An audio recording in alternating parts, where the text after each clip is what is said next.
Now, can you hear my fan? I'm sitting Yeah. next to a fan. Do you want me to turn it off? I actually can't hear it at all. If you say so, let me turn it off and you tell me if you hear a difference. Okay. Nothing.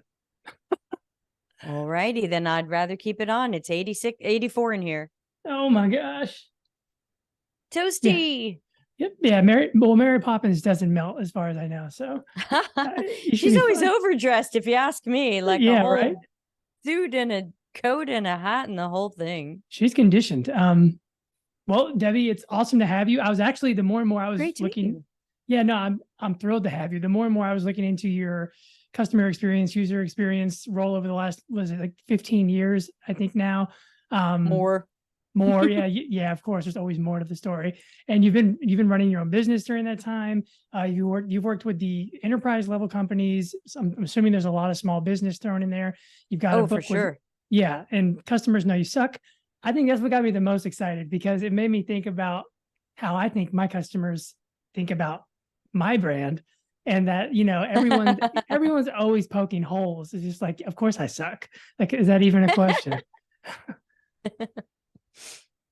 But yeah, I'm happy to have you. And Well, thank you. Thanks so much for including me. And I'm happy to talk about anything, take any question, be challenged. This can go wherever you like. okay, and I was just going to say the exact same. There's no formal format. We can talk about, we can go wherever we want, forward and back. I do have a little bit of a script / guide rails just in case we get off track. But Totally fine. yeah, without further ado, I can get us rocking and rolling. Go for it. All right. Welcome back to the How to Entrepreneur, everyone. The #1 Do Not Be a Wantrepreneur podcast. Today we are joined by the mellifluous Mary Poppins of customer and user experience, as she is known by her clients. She is the founder and chief experience officer of Delta CX.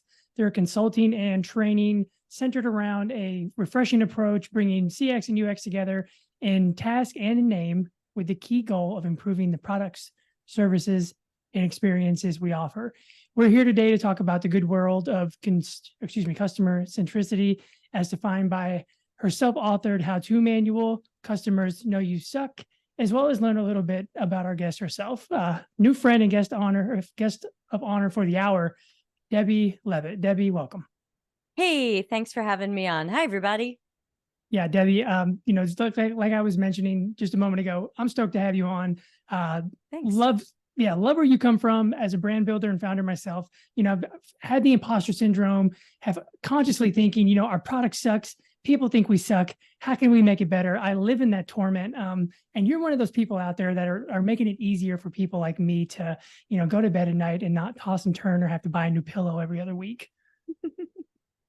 Well, thank you. Yeah, I think to me, a lot of it comes back to, what do we even know about our target audiences? We are unlikely to do what they need, build what they need, innovate what they need, whatever your verb might be, if we really don't understand them. And to me, that goes very, very far beyond surveys. I think surveys sometimes keep us in Suckville. And so I always want to see companies go beyond that to professional interviews with good researchers, and hopefully even observational research, to see, what are people really doing? Forget about what they say. Yeah, no, I couldn't agree more. We have a barrier to entry when it comes to our customers and them leaving reviews, or there being somewhat of a survey where we can receive that or integrate a feedback loop into the business.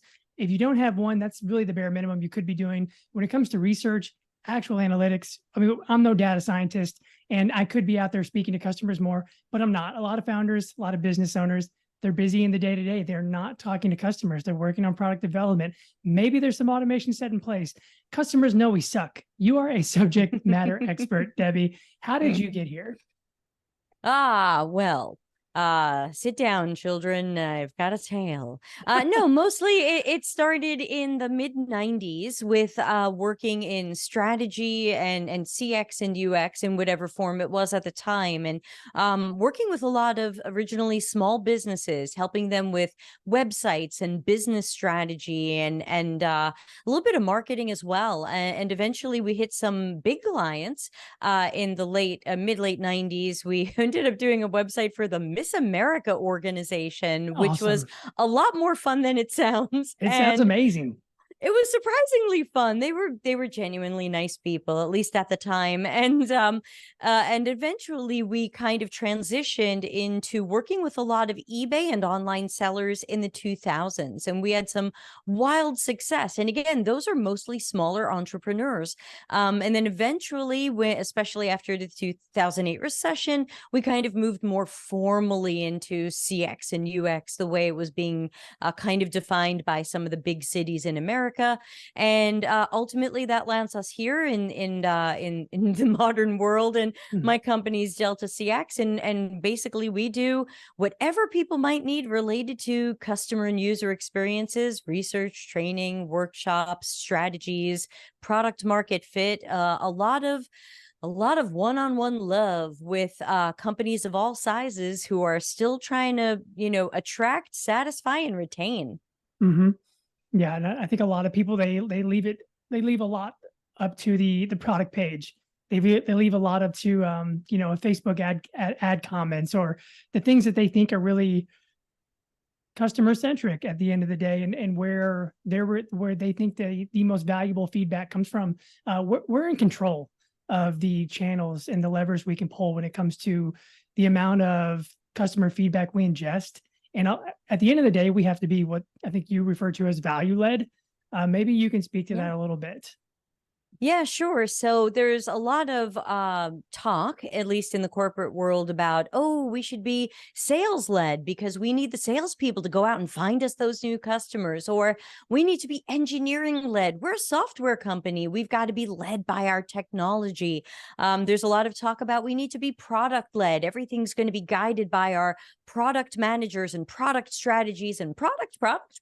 It's Mhm. Marsha again. And so for those of a certain age.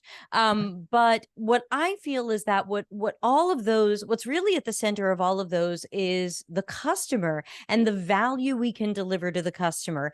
If we are not building or creating the right product, services, and experiences for these people, good luck with your sales. Good luck with your marketing. Congratulations on your engineering.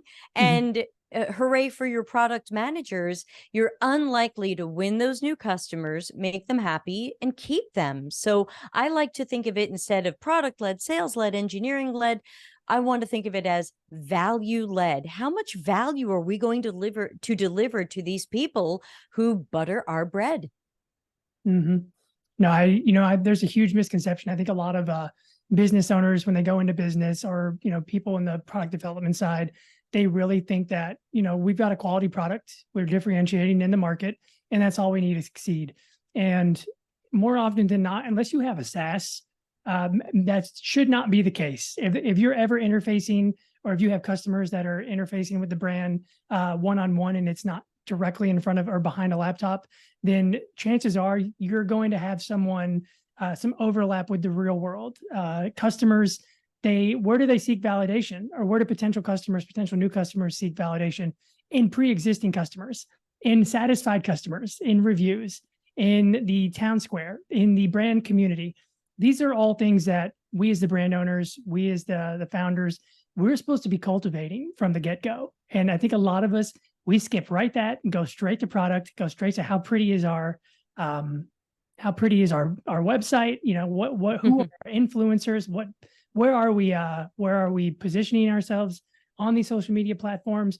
But the value is really riddled throughout, but we need to capitalize on it. And I feel like, and I know for a fact, I know the founders out there, I know that a lot of us are, but there are some of us who just plain old aren't.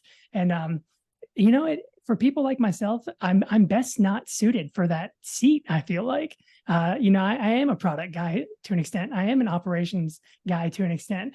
How do you take someone that's more data driven, or not data driven, but someone that's used to just sitting there with the controller in their hand all day and sort of integrating this new religion known as like value. Yeah, I think the one thing that I try to talk about is, look, you love data. You love to get that feedback from customers, however it comes into your system, whether you're doing some surveys or you're talking to customer support to see what people are talking about, you're checking in with your sales team. However you're getting that feedback, that's a good start. We call that voice of the customer. But my question would also be, do you have qualified researchers going out and talking to people? Sometimes people say, oh, just call some customers. You can ask the wrong questions. You can ask questions that now lead you to make the wrong decisions. So what I try to remind people is, when you are thinking about the data, tomato that you have, make sure it's not just numbers. Make sure somebody has gone and spoken to these people and asked the right questions, because the right questions aren't, what are we missing? And what do you want? And do you like this idea I have? In CX and UX, these are the wrong questions. So please spend the money, hire a professional researcher, and get better data and customer intelligence so that you can adjust your strategies, make better decisions, and maybe even change your priorities. Yeah, I think that's a great place to start. If not, that's somewhere that we can live in for quite some times, maybe until we actually bring in a team internally to sort of manage that for us. But I think Sure. earlier on, yeah, it's getting that foundation underneath us and learning how to build on top of it. It's essential to the success of a product past that $1 million marker, because to some extent you can learn Google Shopping, you can learn Facebook ads, and you can push the product out there, and you can spend a bunch of money and sell a bunch of product, but you really need those evangelists, those chief advocates, or your community to, put it in sixth gear. It's just really hard to go from 0 to 100 and keep that pace without authentic people behind the brand. Do you see technologies, outside of the ingestion of data, but maybe automation, or this would be ingestion as well? We've got surveys at the end of our checkouts. We've got post-purchase checkout surveys. I know you mentioned actually, getting out there and getting the data and talking, or doing some sort of like self-collecting on behalf of the brand. Is there any sort of automation that could really, help set someone up for success that doesn't necessarily have the time or maybe money to outsource? Well, I think the question is, do you really not have the time or money to get to know your own customers better? Right. I think the question is, why are you making these excuses? Yeah. That's what I want to say to the listeners. If you're acting like, gee, I wish I were selling more, but I don't have the time or money to figure out where I could be better, then I say, what are you doing? You clearly don't have a strategy. What is Mhm. your strategy? What is your plan to be better, to grow? I think too many people are thinking, well, can I just automate this? Can I just, like you just said, we're going to send a survey at the end of the checkout. And I say, great. Is anybody looking at those survey responses? Is Guilty. anybody reading? Yeah. Is Yeah. anybody reading the open text answers where people are using swear words and saying, I'm not coming back? And is anybody following up with those people? And did anybody think about checking in with those people before we're sending in that survey? By the time they're leaving you that angry, negative survey, it's a little bit too late. And I think when we think about ourselves as customers, put yourself in those shoes for a moment. When you get those surveys, you either feel like, well, what is the freaking point? These Mhm. people don't care about me. This is how they care about customer service or support or experience, but they're going to send me this cheesy, badly written survey at the end of this. Yeah. And so I'm not a huge fan of surveys, but I think where people use them, freaking use them. Mhm. Use them as the smoke to show that there's fire. And if you're seeing satisfaction scores going down, if you're seeing open comments where people have negative sentiments, go digging, go find out what's wrong. Don't wait for them to cancel. Don't wait for them to kill your other metrics like customer lifetime value or loyalty. Go find out what you're doing wrong, because chances are it's something. Yeah. I think, so I hear a lot of, I'm reading in between a lot of the lines. And for some people, it's early on enough where maybe their brand reputation, it's not really in a place where they need to do what I would consider, a recomp, or they would need to salvage it, or flip the narrative. A lot of brands, they can get to that point, or there's always that potential for any brand to really deviate off course and get to a point where your brand's reputation or your personal brand reputation as a result of your product or services just isn't necessarily in the place you want it to be, or where it needs to be for you to continue growing a successful business. How does one, if and when they're at that intersection of not so great and potentially worse, where do we exploit? What do we do? Because I like how you said there, when there's smoke, or use the smoke to show there's fire. Can we usually, or can we take one form of feedback and maybe 10x it in a sense? Yeah, I mean, to me, you can start with some of the traditional surveys and customer satisfaction scoring, but they usually don't tell us why. And to me, that if you're going to go by 10x, and the 10x is why, because if we're getting bad satisfaction scores, or our call volume is higher than normal, please hold. If you're burning customer support time, if you have returns or refunds or other things that are going on that tell you something's not right, then the way to really attack that is, in my opinion, not to start guessing at stuff. Don't go, well, people are just complainers, or they probably just want cheaper prices, or I think they need this. This is probably how you got there. You probably got there with a lot of guesses, assumptions, opinions. It's time to replace that with knowledge. And to me, that's the 10x. The downside is it might be 10x the time and 10x the cost, but maybe it'll get you more than 10x in results, because if you know more about your problems, the problems you're causing for people, then you can reduce so much wasted time, wasted money, wasted materials, or wasted widgets that you sell people, or crappy services. If you do not have this knowledge, you're probably guessing, and you're guessing and assuming, and you might be on overconfident mountain. And so I would tell people, have some of that humility. Say, you know what? Things are definitely going wrong for my customers in probably multiple ways. And you know what? I don't know why. I could guess why, but I don't know why. And that's where people have to start doing that digging. They can try to do it themselves. They can try to ask around their business, depending upon the size of it. But to me, again, that's where you probably want to bring in somebody who knows how to do that digging and more efficiently get you those answers so you can take the right action. So there's two different streets I want to travel down here. One is, Sure. So we've got the product-based, service-based businesses, and how they differentiate in terms of customer feedback. Say with services, we've got maybe you've got Google reviews, you've got Yelp.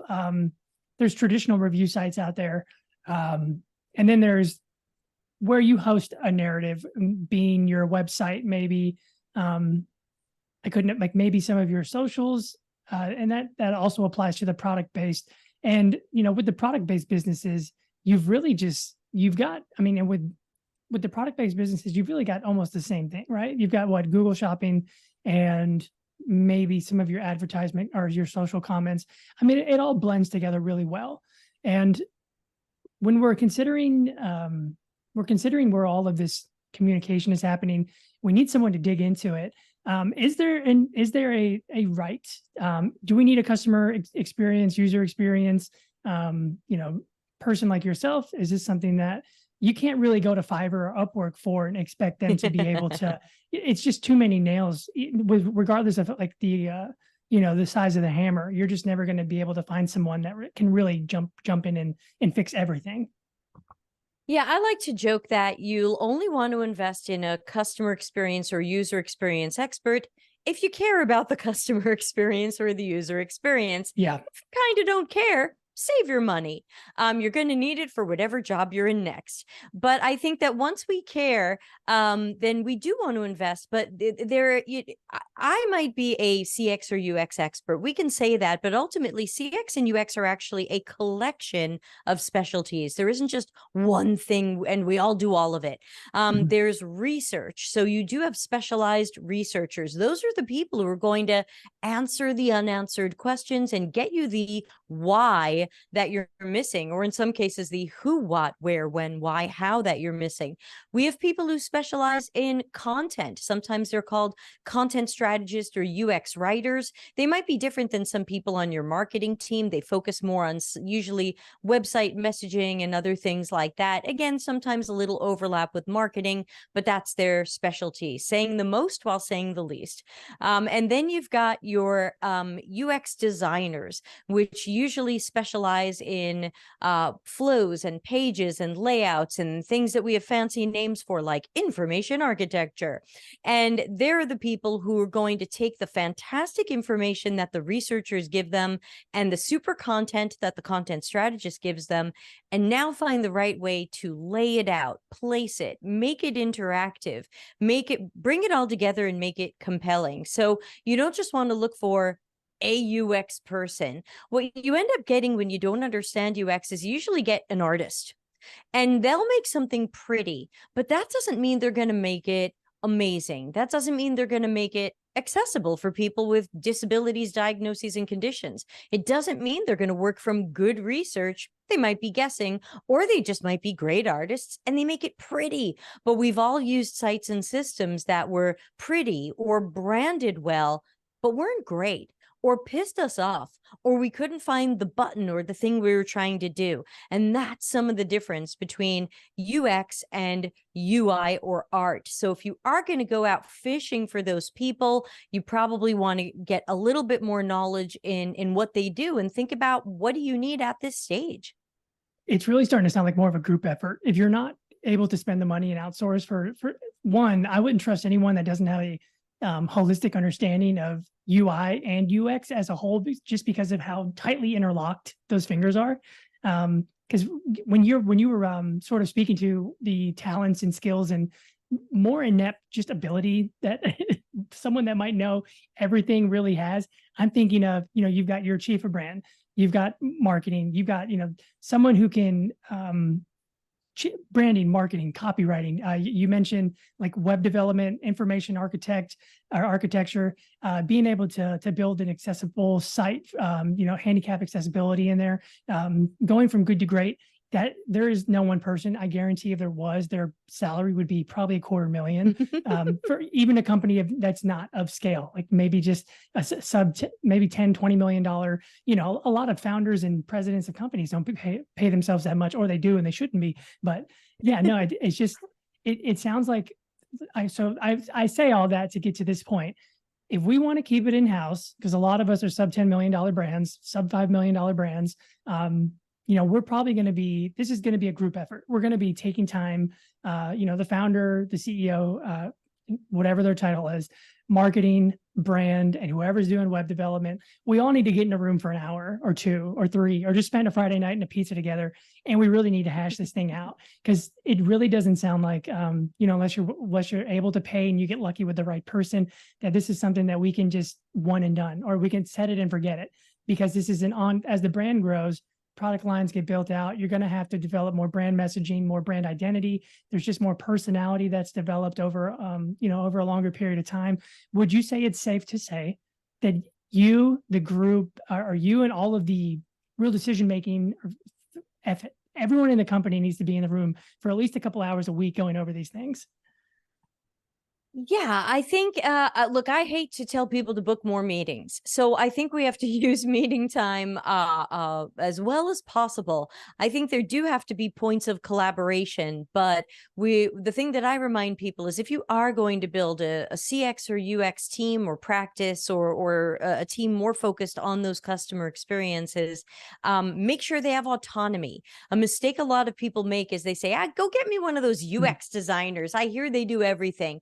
And the reality is now that person has no time to do anything well. You didn't give them time to do good research. You didn't give them time to do good design. You didn't give them time to do good testing or anything. So but before we get everybody in a room and try to keep everybody up on what each other is doing, I just want to make sure everybody realizes that if you bring in one UX person and try to make them what we call a purple unicorn, you're just going to burn them out and overwork them, and they're going to be joining my online community and complaining about you. So Yeah. it really is important, if you are going to try to build that type of practice, start with a manager who has at least 7 years in the work, especially in that research area. Don't pick a marketing person. Don't pick an artist. Don't pick some ex-agency creative director. Just because they were called creative director doesn't mean they belong to be at director level. We all know how slippery titles can be. You get in somebody who really understands how to understand the customers and users and your target audience, and ultimately research and design and create for them. And then I'm less worried about how we're going to interface with marketing, because eventually that'll have a natural cadence. There will be lots of good reasons for us to be talking to each other. I'm more worried about who the listeners are going to think they can hire, because I'm used to hearing, oh, yeah, that's artsy fartsy stuff. I'll get my girlfriend's brother's dog walker's mailman. I hear he does some Every of that time. stuff. Yeah. Yeah. And so you remember, you can always do it cheaper and you can always do it faster, but I'm here to remind you to do it better. Yeah. No, I mean, I love the, oversight from a managerial position, 7+ years. Anyone that does anything for 7 years, they probably got their 10, or I think it's 20, maybe it's 10,000 hours. They're a master at their craft. That's what I'm getting at. And then having those multifaceted, talented people underneath it that sort of oversee, and having the autonomy in place to collectively structure data, implement those, that restandardization process, or the new and improvement process that you guys have in place for the company. And while you build new things out, you're able to sort of stress test and put that feedback back into the machine, and re-implement or create new standards and policies and procedures around that. So it's really one big well-oiled machine. That's we hope. It should be. No, we hope. but But to me, that's guided by things like strategy and company values. The machines I've seen that were poorly oiled or inefficient, or one hand's not talking to the other, these were usually companies or teams that didn't have an overarching strategy, or maybe weren't guided by company values, or they claim their values are honesty, transparency, empathy, and then they go and do unethical, crazy crap and whatever. So don't believe your own buzzwords. Don't believe your own marketing hype. You're going to have to take a tough love look at what's going on inside your company and make sure that it is driven by well thought out strategies and not what you as the entrepreneur wants that day. It makes me think about the, the legacy brands of the world. You've got Kraft, you've got Nike, you've got names that have been around since we were children. They'll be around, hopefully after our grandchildren. And you've got all of the brands, 2020 brands. A lot of food and beverage has become extremely popular. I couldn't name one new clothing brand in the last 10 years. Everything seems to still be the same, since the past decade, in terms of the apparel department. And maybe I'm just not as fashion forward, but, I can think of a lot of CPG products that have popped up. And it's a lot of like better for you, that sort of channel and vertical. Those brands, I feel like they captivate they've created brands on sort of customer experience, as well as maybe having a well-oiled machine that is able to provide that level of brand experience, or customer user experience along the way. And it's really enabled that sort of growth. But there are some brands that are not going anywhere because they really have that well-oiled machine. Just it's working at such a high efficiency, and the output is there, that it's really hard to compete with them. I mean, aside from them being enterprise level companies, and you've had the opportunity to work with both, enterprise and small business. What is the major differences that you've seen there? Oh gosh, what a broad question. Right. Certainly the small businesses is a lot more. They're a lot more I don't know. It's there's a hyper focus there, but I think both types of businesses can make the mistake of being accidentally a little bit self-focused. I think a lot of times the entrepreneur thinks, I'm good at this. Look at my success so far. I have good ideas. And they're not always willing to take a look at their flaws.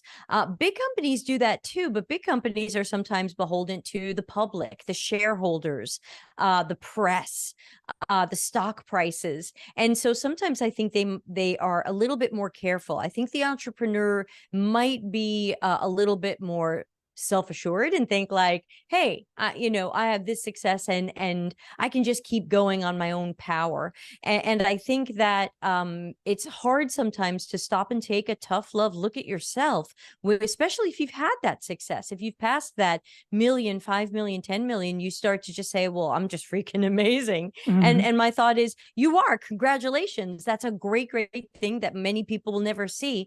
But it can't just be the Dylan show or the Debbie show. How do we make sure that we're not just looking in the mirror all the time and saying, what do I think should happen next in this company, but that we're continuing to get that feedback from our customers and users and looking for the opportunities for growth, expansion, but most importantly, better experiences? How do we make people love us so much that they can't imagine working with or buying from somebody else? Mhm. And I think if we all had that figured out, there'd either be a lot more competition or there'd be a lot less businesses, one or the other. I think that we'd all be working together or yeah, quite the opposite. But it's time that we sort of begin to wrap up. Is there anything I Oh. didn't ask you that we should have talked about, or anything you wanted to touch on before I move us into some more rapid fire type questions and get us both out of here? Ooh, rapid fire sounds fun. Let's do it. Okay. What's your Mount Rushmore of UX? Holy cats. What do you mean by that? If you had to pick just a couple of higher level musts in the UX department, what would they be? Oh my gosh. Do you mean like, I see now this is not rapid fire. I have follow-up questions. I'm a researcher at heart. The engineer here. Maybe post-purchase Excuse me. surveys, post-purchase surveys, maybe going out in person and talking to customers. No, Mhm. no, because oh my gosh, so often when I see people try to do this work themselves, they skew it for what they're hoping to hear. So, And so, no, be careful. A lot of again, use this as where there's smoke, there's fire. If you've got some post-purchase surveys that give you a hint, please bring in someone who really knows what they're doing. You probably brought in a marketing person. You probably brought in a branding person. You might have brought in a chief financial officer. You can't do everything as the entrepreneur. Be smart enough to bring in someone who really knows how to find out the why that you don't understand about your customer. I'm bad at rapid fire. Please excuse me, but I would say that that's where people are missing it the most. And in reality, that's where you can find differentiation, because a lot of your competitors probably don't feel like spending money on research either. They think, hey, I read a book about being fast. I'm just going to be fast and I'm going yeah. to just mess it up and try again. And I say, Mhm. well, then you can be different from them and you can actually put in a little more effort and get a lot more out of it. Question number 2. Favorite symphonic prog goth metal band? Yes, I spent a lot of time listening to Areon, Ayreon, and Epica, Epica. That was a lot better. Okay. And where can we go to find out more? YouTube, Instagram, personal website, podcast of your own? Yeah, thank you. All the above. I would say a great place to start is my website, Customer-Centric. Surprised to know I own that. We also have a YouTube channel called Customer Experience, Customer Centricity. It's long, but at least you'll find it. Those are some key places to find us. I hope people will check out my new book, Customers Know You Suck, which will remind you how to do better by them. And those are some key places. I'm not big on social media. You can find me a lot on LinkedIn. Sometimes people are subscribing to my LinkedIn newsletter or following me on Medium because I write a lot of articles. But once you get to Customer Centricity or the YouTube channel, we'll point you all over the place, We're in like our safe events hands. page. Yeah, our events page, we hold free webinars constantly. So, and you're not put on a mailing list because I care about customer experience. Mhm. Awesome. If you want your customers to think you suck less, go and check Debbie Levitt out, Chief Experience Officer, and author of Customers Know You Suck. I know it's available on Amazon because I was just there. Like every other book, it's print on demand more than likely. Debbie, it was awesome having you on. I wish we could talk more about this. I feel like this is just an untapped resource for a lot of founders like myself, a lot of companies, that I keep mentioning these money markers, 10, 20, $50 million, at a certain point, people do reinvest into the company and they do start exploring these options. But a few more podcasts like this out there, or just consuming more of your content, I think it's going to help a lot of us in the long run. It's going to save us time. It's going to save us money. We're going to suck less. Thanks for coming on, Debbie. Thanks so much, Dylan. Good luck, everybody.